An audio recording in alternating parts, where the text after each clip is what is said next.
ask you a question, yo. What did you ask me before? I asked you if he was going to follow Quran 533. You asked me what? I asked you if he was going to follow Quran 533 when he comes back, and you said you don't want to be definitive. What's Quran 533 again? Oh, that's it. He's talking about the verse where Medina, please don't read it. You don't want to. I'll read it.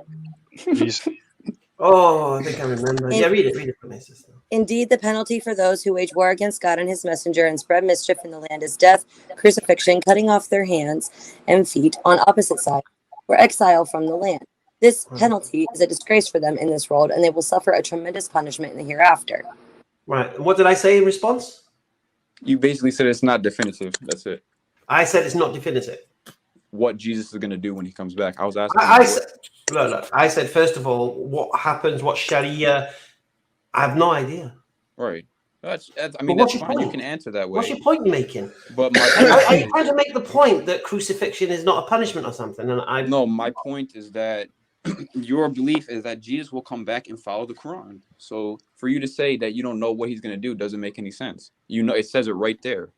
It says that he's going to come back, he's going to chop arms and crucify because he's going to fight the war. Does he have a basket for that cherry picking?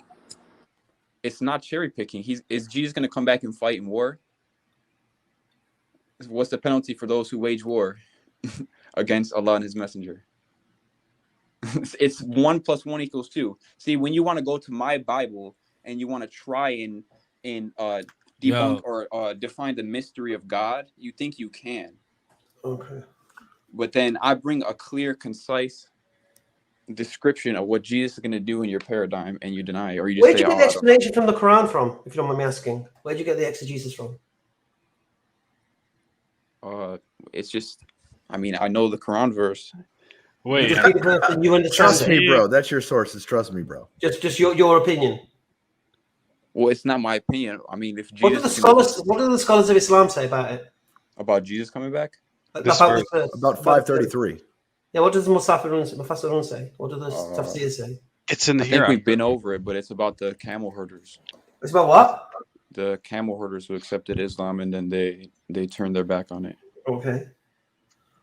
I'm pretty sure the commentary on that says it's in the Day of Judgment.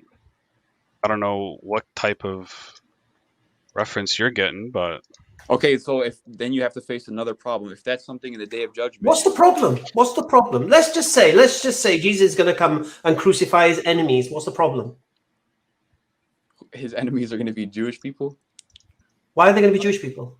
It says those who fight against Allah and his messenger. Right. So a Jew will be hiding behind a rock, and the rock will say, "A Jew is behind me." Come. All right. So let's just say at this time the Jewish people. Yeah. What's your problem? Crazy, man. So what's my problem with Jesus coming back to crucify his own people? What's the problem if his enemies were Jewish? I don't get it. Is that it's called a perversion? It's never going to happen. Jesus is perfect. Never going to happen. Whoa, stop. Why is it a perversion? It's a perversion because it will never happen. It goes against the character of who Jesus is. Isn't Jesus going to come back in your Bible and kill everyone? As God, he has righteous judgment over those who don't follow him. Yeah. So he's going to kill everyone. He's going to destroy the earth by fire. I thought Jesus was perfect. He did the first time by water. I'd be reluctant on saying that Jesus is God when the last time that we actually spoke about your idea of Trinity and Jesus being God, it didn't go very well for you. I gave you a good example of time, and you didn't debunk that. So no, just but time has nothing to do with your concept. So he has a problem with Jesus coming back. He has a problem with Jesus coming back because he's going to kill people. And yet his paradigm is Jesus is going to come back and kill everyone. My paradigm is that Jesus will come back and the earth will be destroyed by fire. But there's different views on it. So, I mean... He's asking. I just want to know, why do you think like Jesus is supposed to be your contention is that Jesus is peaceful and would never do this thing. Exactly. But he's going to do this thing according to your beliefs. It's just for him to do that because he's God, right? Yes. Yeah. And when you say he is God, what does that mean? That means his essence and nature. But I thought he was peaceful. No, I thought he was peaceful. He is peaceful. That's why he died on the cross. No, but he's peaceful, but he's going to come and kill everyone. No, yeah, I didn't say he's going to come and kill anyone. Can prophets kill in the name of God according to you? So basically, what you're doing First is, I Samuel don't know what the 15. Can balance prophets kill in the name of God according to you? Yeah, but it's never been a command for like all mankind. Right, but prophets can go and kill men, women, and children if God says so, and it's justified. Sinners. So you've got no issue then with that, have you? No, I do. You've got no issue with. Well, Jesus. you have no issue with prophets being sent to kill men, women, and children. You've got no issue with that, bro. As long as it's in the Bible.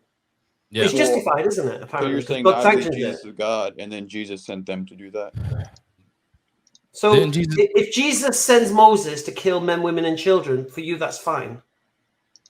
Right. I knew that's what you're trying to say. I think that he already knew they weren't going to listen. He knew the I babies think weren't that going to you're listen. elevating Jesus above the Father.